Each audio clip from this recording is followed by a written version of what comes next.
between the M2 series, especially for you guys that are new to our S1R, and then I'll grab one of the Tarmacs as well. But M2 series is basically what we've sold for probably the last 10 years. The Black series is what we're known for, just kind of that name, if you will. So because we sold that for the last 10 years, we came out about a year and a half ago with our new one, which is called the S1R. We wanted to just kind of modernize our look, kind of reintroduce into the market, because we've sold the same thing, so everyone knew us for it. We needed something new. So we came out with the S1R.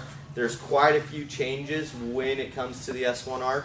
Basically, we redesigned everything. We're using a new carbon fiber, aerospace grade. The big thing about this carbon fiber is it has a lot of resin on it, so it has another layer of protection, whereas our older one doesn't, the type of it doesn't allow us to put the resin on there. So this one has a UV protectant in it. If someone keeps their bike outside all the time, this one is very good because it does protect it against that sunlight. The other thing that we changed on it is the inlet itself. So if you look at the old M2 series, so if you notice, there really is no inlet on it whatsoever. It's just probably an 1/8 inch of aluminum, and then how it clamps down is that X-ring. So X-ring goes on, 4 bolts go in, super easy to install.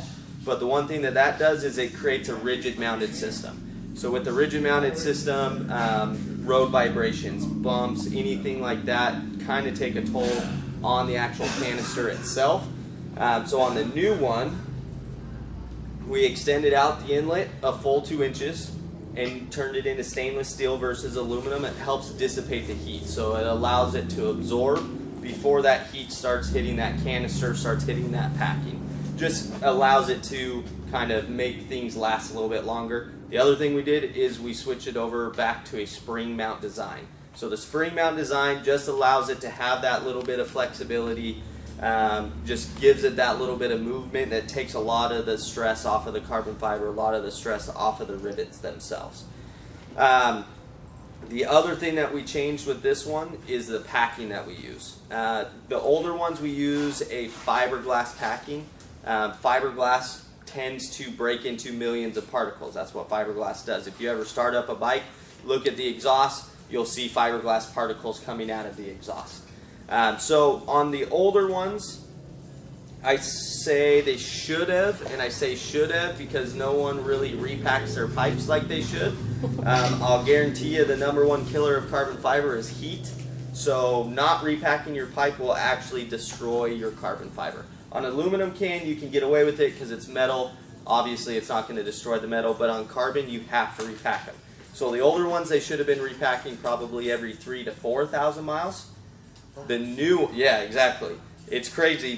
That's what they should have been doing. So a lot of people think that if you get the packing out of there, then it has less back pressure. That means more horsepower. That means it's louder, it sounds nicer, which is all opposite. As soon as that packing gets out, you actually lose horsepower because you need that back pressure in it. As soon as the packing gets out, it does get louder, it gets raspy, it does not sound as good. So 3,000 to 4,000 miles on the older ones with fiberglass. New ones, we're using a memory foam type material. So it's very thick, very dense. The one thing it doesn't do that the fiberglass did is this stuff will not break down into particles. So it lasts a lot longer. The new ones you're getting about 9,000 to 10,000 miles out of before you need to repack them. So about triple the life on it. And then the repack kits on these ones we made very inexpensive. So they are only $21.95 retail for the repack kits for these. And the repack kits come with everything you're going to need. The packing, the rivets, we even give you the drill bit to drill these rivets out, so then that way you know that you have the right size every single time. So we're trying to promote people to start repacking their pipes because the #1 killer that we saw, someone would say, well, my carbon broke or my carbon's discolored. They would send it back to us. It had absolutely no packing in it whatsoever. Just so you know, warranty-wise, if we get a pipe back that the carbon's ruined and it has no packing in it, we won't warranty it. So we actually put a warranty sticker on there that says you need to check your pipe at least every 3,000 miles to make sure that there's still packing in there and make sure that that packing is still good. So the new S1R, we basically redid the whole thing. New carbon, new inlet, spring mount design, new packing, and then just the overall design itself has been redone. So this one came out about a year and a half ago. It's been a pretty good success, but the number one question that we always got was, where's your Black Series? Why isn't it a Black Series? We have just such a following for our Black Series can that in December, we came out with the S1R Black Series. So the only difference between these two cans is going to be your carbon fiber that we use, and then everything is obviously powder coated black. The carbon fiber that we use is the carbon fiber that we're known for. We've used this carbon fiber for 10 plus years. We're known for it. It's very unique. It has a different design, as you can see from everyone else's carbon. If you say carbon fiber, everyone looks at this and they know that to be carbon fiber. It's just your traditional weave. This is a completely different weave that has a completely different look, and it's very unique to us. So we do have a big following on this. That's why we came out with this one. So we have both of these out right now. Starting in, I would say, about a month, we're also going to be coming out with an S1R series that is aluminum. So then that way we have a price point exhaust, because not everyone likes carbon fiber. Not everyone can afford carbon fiber, so we are going to come out with an aluminum series that will have that price point. So you should see probably about $150 to $125 difference in price between the carbon and the aluminum. So that's pretty much it for exhaust-wise, for the changes, what we have coming out, what's going to be coming out. The other one that we have is the Comp S series, which the Comp S is going to be like your Yamaha Bolt, the Vulcan S, and the Honda Goldwing. It's more of a cruiser-style exhaust, all stainless steel. It comes in both brushed stainless steel and a ceramic-coated black. What do you have for the Can-Am Spider? Can-Am, these guys are new with that this year. Okay, Can-Am Spider, we are actually the #1 exhaust for Can-Am Spiders. So we have one for the F3, which is going to be a stainless steel S1R. So it'll look like this, just with a stainless steel body. And then for some of the RT models, our S models, we do have some carbon fiber ones for those.